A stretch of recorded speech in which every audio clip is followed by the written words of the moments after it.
Welcome back to my channel. দেখো, এটা আমাদের গাছের মোচা। তো এটা দিয়ে আজকে নতুন একটা রেসিপি বানাবো, সেটা হচ্ছে মোচার চপ। তো দেখো, প্রথমে আমি মোচাটাকে কিভাবে ছেলে সেটাকে আমি খুব সহজ উপায়ে, এটাকে যেহেতু মোচা কাটতে অনেকটা সময় লাগে, অনেক সময় আমাদের হাতে সময় থাকে না, খুব অল্প সময়ের মধ্যে রেডি করতে হয়। তো দেখো, আজকে আমি খুব একটা সুন্দর প্রসেস শিখিয়ে দিচ্ছি কি খুব অল্প সময় তুমি মোচাটাকে ছাড়িয়ে ফেলতে পারবে, হাতে দাগও লাগবে না। আর শীতকালে কি হয়, মোচা ছাড়ানোর পরে হাতটা অনেক সময় ফেটেও যায়, কালো হয়ে যায়। তো দেখো আমি কিভাবে এই খোসাটাকে ছাড়াচ্ছি। পুরো মোচাটাই গোটা থাকবে আর আমি খোসাটাকে ছাড়িয়ে নেব। তো এইভাবে দেখো, আস্তে করে এই উপরের থেকে একটু টেনে টেনে, একদম যেহেতু মোচাটা অনেক দিন হয়েছে তো এই জন্য ফুলগুলো খুলে খুলে পড়ছে। তো দেখো, এটাকে আমি একটু সময় নিয়ে, খুব তাড়াহুড়ো করলে হবে না, ব্যাস এইভাবে করে নেব। তো দেখতে থাকো। এই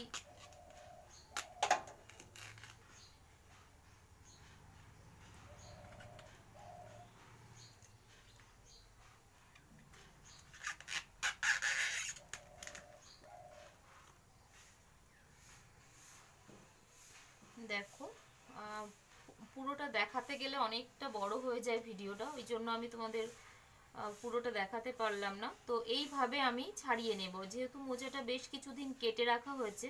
তো দেখো, অনেকগুলো ঝুরো ঝুরো হয়ে গেছে। তো এই সমেত আমি যেটা করব,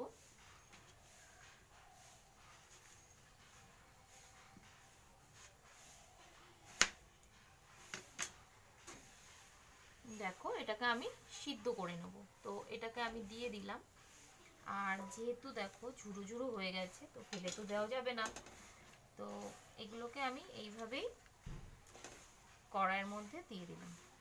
আর যেটা করব সেটা হচ্ছে,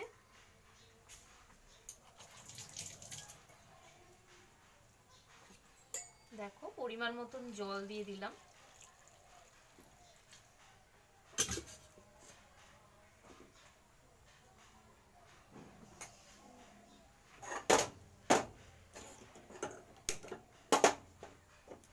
এটা 10 মিনিট আমি সিদ্ধ করে নেব। তো আর যেটা করব, সামান্য একটু, যেহেতু কষের জিনিস, আমি একটু হলুদ দিয়ে দেব।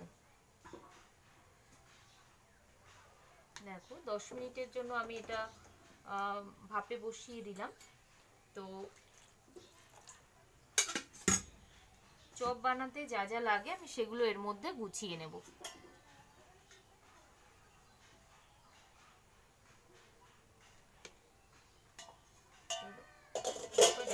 ঢেকে রাখলাম, স্টিমটা একটু কমিয়ে দেব। তো এবার যেটা করব সেটা হচ্ছে, মোচায় যে যে উপকরণগুলো লাগবে আমার চপ বানাতে, সেগুলো আমি রেডি করে নেব। দেখো, এটাকে আমি উল্টে দিচ্ছি, বেশ কিছুক্ষণ সময় হয়ে গেছে। তো আরেকটু হবে, এটাকে আমি একটু নাড়িয়ে দিচ্ছি, আবার একটু ঢেকে রাখলাম। এবার যেটা করব, যে এই মোচাটা সিদ্ধ হতে হতে আমি বেশ কিছু জিনিস গুছিয়ে নেব, নাহলে অনেকটা সময় লেগে যাবে। তো যে ব্যাটারটা রেডি করব, দেখো এখানে বেসন আছে আর কিছুটা চালের গুঁড়ি আমি অ্যাড করলাম, আর কিছুটা বেকিং পাউডার আমি অ্যাড করব। বেশ কিছুক্ষণ কেটে যাওয়ার পরে দেখো এটা সিদ্ধ হয়ে গেছে। তো এটাকে আমি জল ঝরাতে দিয়ে দেবো।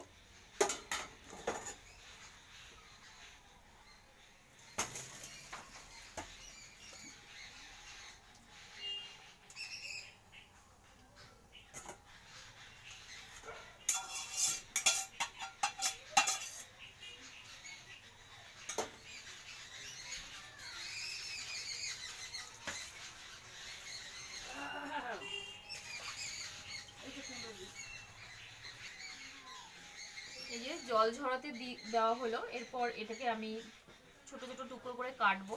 তো জলটা ঝরে নেই বেশ কিছুক্ষণ। আর দেখো ব্যাটারটা যে রেডি করব আমি খাস্তা বানানোর জন্য, চালের গুঁড়িটা আমি অ্যাড করেছি। আর যেটা করব সেটা হচ্ছে এই যে কিছুটা লঙ্কার গুঁড়ো আমি অ্যাড করব, সামান্য লঙ্কার গুঁড়ো আমি দিয়ে দিলাম।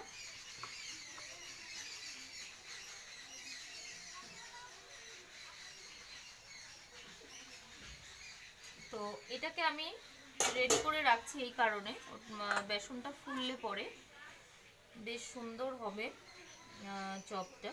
তো আমি অল্প একটু জল দিয়ে প্রথমে ব্যাটারটাকে রেডি করব। এই যে ব্যাটারটাকে আমি মিশিয়ে রাখবো, পরিমাণ মতন লবণ আর হলুদটা আমি দিয়ে দেব।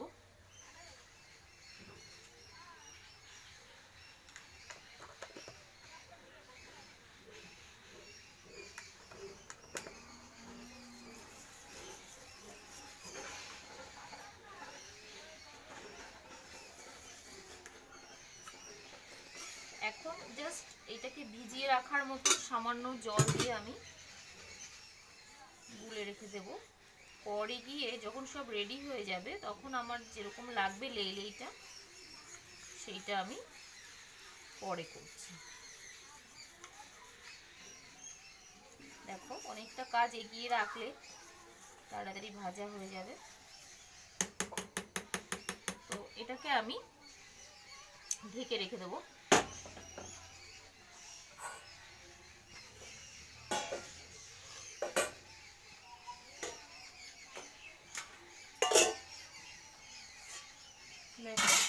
এইবার যেটা করব সেটা হচ্ছে এই যে আমি বলেছিলাম মোচাটা আমার সুবিধার জন্য কি হাতে কষ্ট লাগবে না, অনেকক্ষণ সময়ও লাগবে না। তো আমি কি করব, এইভাবে ছাড়িয়ে ছাড়িয়ে দেখো আমি কেটে নিলাম ছুরি দিয়ে। তো এইভাবে আমি ধীরে ধীরে কি করব, দেখো এইভাবে টানলে পরে এই যে লম্বা যে ডাটিগুলো আছে ভেতরের, সেগুলো ইজিলি বেরিয়ে আসবে। তো সেটা আমি এখানে রেখে দিলাম। দেখো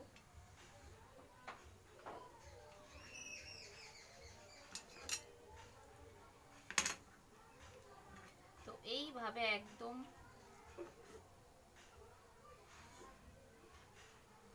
খুব ইজিলি কিন্তু এটা আমরা করতে পারি। ছুরির সাহায্যেই করলে সুবিধাটা হয়, না হলে একটা মোচা কাটতে বহু ঘন্টা সময় লেগে যায়।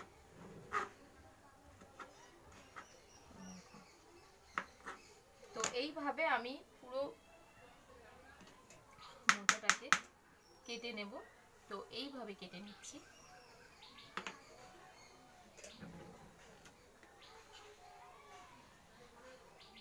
একবারে বেরিয়ে আসবে।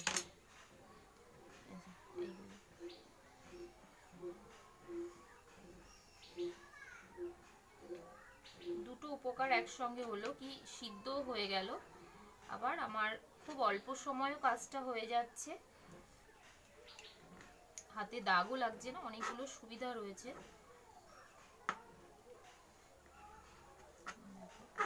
তো এইভাবে আমি কি করব, পুরো মোচাটাকে খুব তাড়াতাড়ি করে কেটে নেব।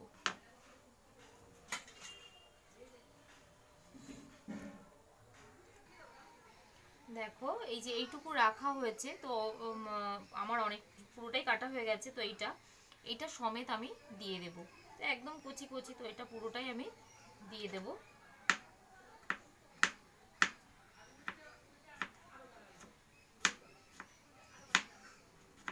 এই একদম শেষের দিকটা তো কচি থাকে, তো একদম ছুরি দিয়ে এরকম করে সুন্দর করে কেটে নিলে হয়ে যাবে। দেখো এত বড় একটা মোচা, কত অল্প সময় একটা সহজ পদ্ধতি অবলম্বন করে আমি কেটে নিলাম, যেটা আমি শেয়ার করলাম। তোমাদের যদি মনে হয় না এভাবে আমি করব, তো করতেই পারো, ভীষণ ইজি একটা প্রসেস। দেখো আমি এই যে এইটা ফেলে দিলাম, তো দেখো এটা আমার পুরোটা কাট গেছে। আর এই যে যে এইগুলো ফেলে দেবো।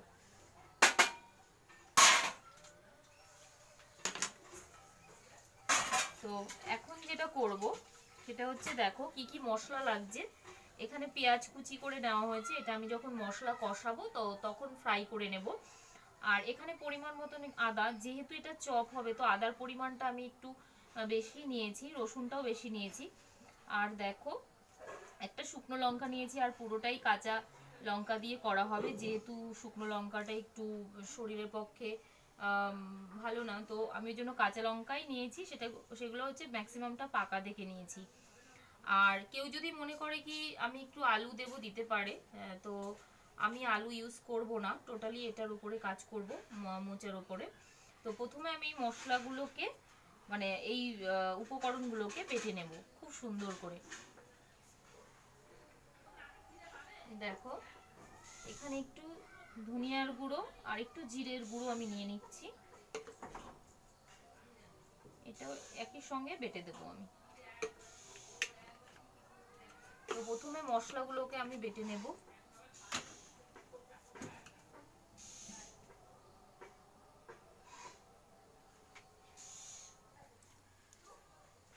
দেখো তেলটা গরম হয়ে গেছে, তো আমি পেঁয়াজটা ভাজতে ভাজতে আমি মশলাগুলো রেডি করব। তো প্রথমে যে পেঁয়াজ কুচি এটাকে আমি দিয়ে দিলাম। তো পেঁয়াজ ফ্রাই হতে হতে মোটামুটি আমার মশলা রেডি হয়ে যাবে।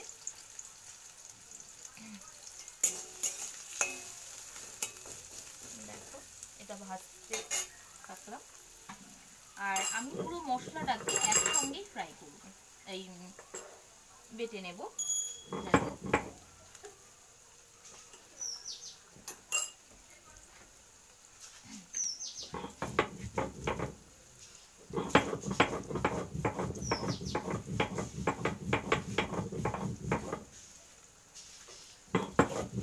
আমি আবারও বলে দিচ্ছি, ধনিয়া গুঁড়ো, জিরের গুঁড়ো, একটা শুকনো লঙ্কা, আর বাকিগুলো সব কাঁচা লঙ্কা দিয়েছি, আর আদা আর রসুন, এগুলোকে আমি ভালো করে শিলনোড়াতে বেটে নিচ্ছি।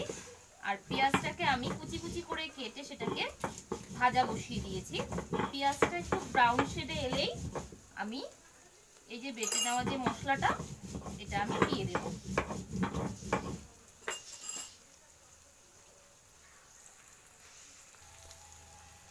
দেখো পেঁয়াজটা ভাজা হচ্ছে, আর একটু ভাজা হবে, আমার কিন্তু মশলাটা রেডি হয়ে গেছে।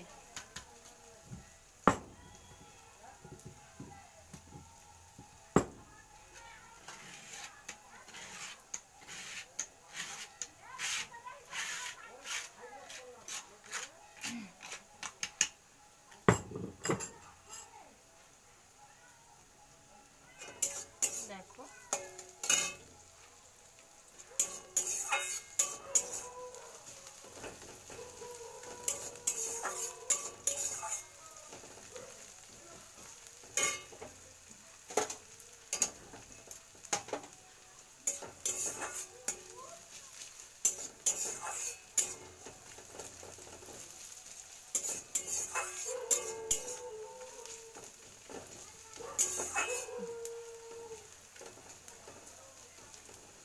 আর একটু ভাজা ভাজা হবে।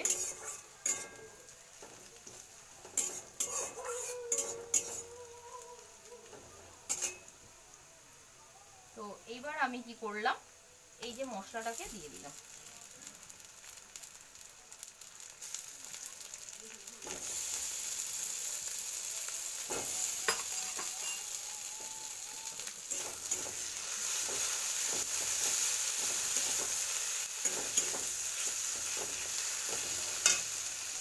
দেখো মশলার মধ্যে আমি পরিমাণ মতন লবণ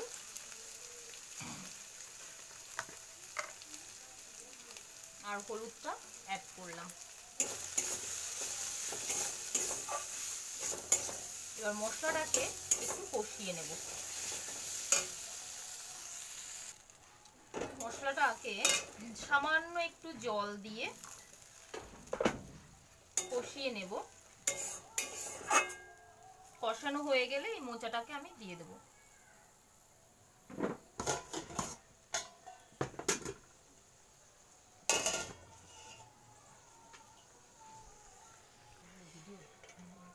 ঢেকে দিয়ে মশলাটাকে কষিয়ে নিচ্ছি। দেখো কিছুটা একটা গোটা আলু আমি গ্রেট করে এটা মিশিয়ে দিচ্ছি মশলার সঙ্গে।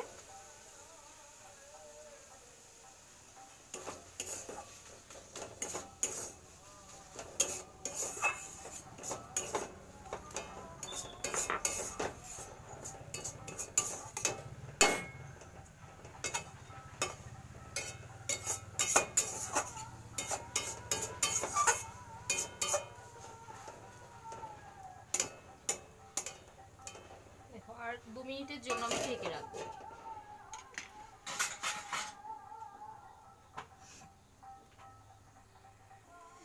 দেখো এটা কিছুটা আমি কষিয়ে নিলাম মশলা আর আলুর গ্রেটটা, এটা দিয়ে আরো তো কিছুক্ষণ হবে। আর এই যে আমার সিদ্ধ করে রাখা মোচাটা এটাও মশলার মধ্যে আমি দিয়ে দিলাম।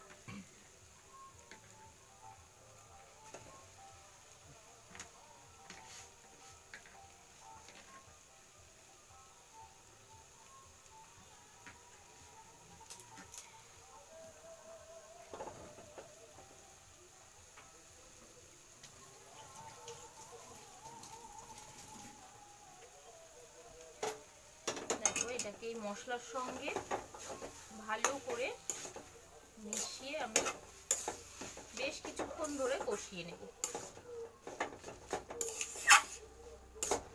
আর পরিমাণ মতন যে লবণ আর হলুদ সেটা আমি অ্যাড করে দেব।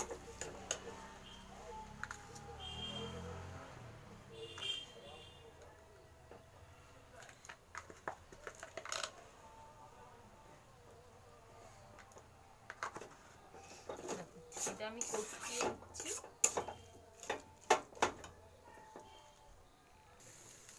এই যে দেখো পুরো কাইটা রেডি হয়ে গেছে।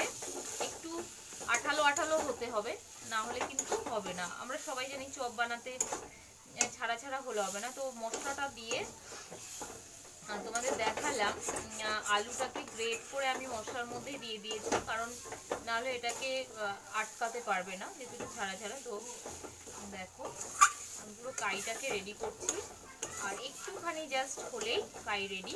আর এদিকে ব্যাটারটাও রেডি। তো এবার আমার চপ ভাজা শুরু হবে। দেখো এটা রেডি হয়ে গেছে মোচার যে ইয়েটা। তো আমি কড়াই বসিয়ে দিলাম, তেলটা হিট হতে হতে বাকি কাজটাও রেডি করতে হবে।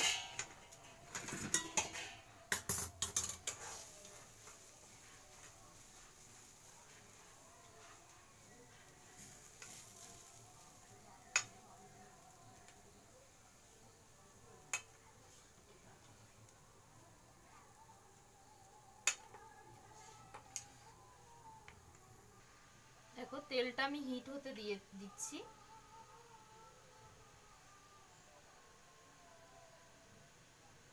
তার মধ্যে আমি চপের গোল তাপ্তিগুলো আমি তৈরি করে নেব।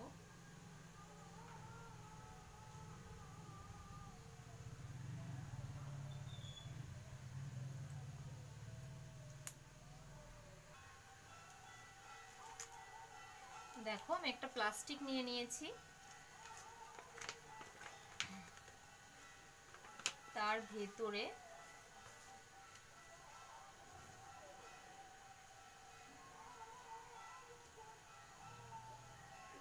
দিয়ে নিচ্ছি।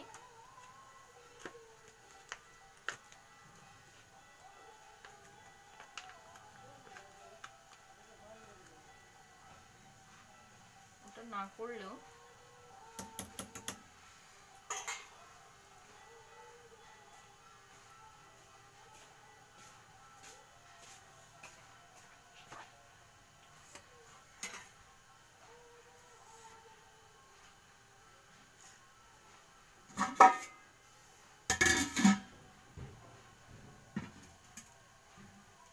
দেখো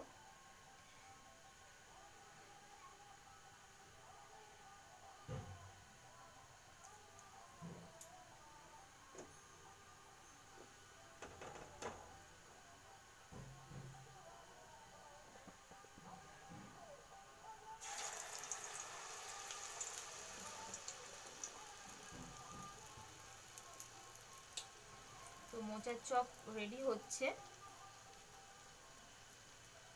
দেখো আমি আঙুল দিয়েই করে নিচ্ছি, খুব তাড়াতাড়ি হয়ে যাবে।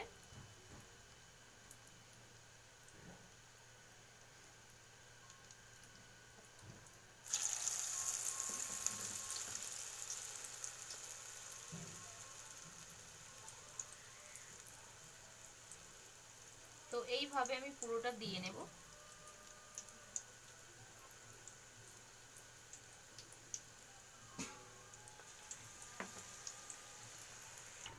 তো চপ দেখো হচ্ছে, কয়েকটা উল্টে দিচ্ছি।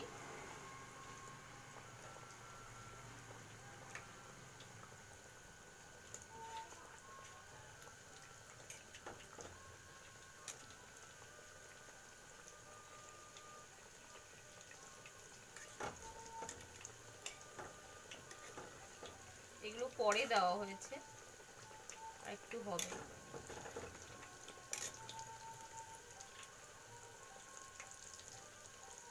তো দেখো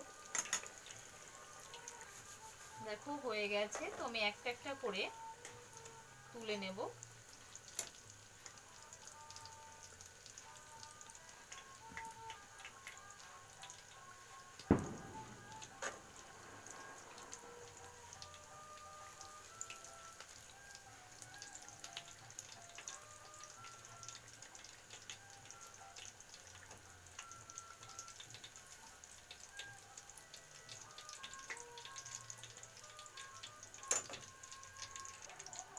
দেখো বন্ধুরা, তো এই ছিল কলার মোচার কি বলে ওটাকে, চপ।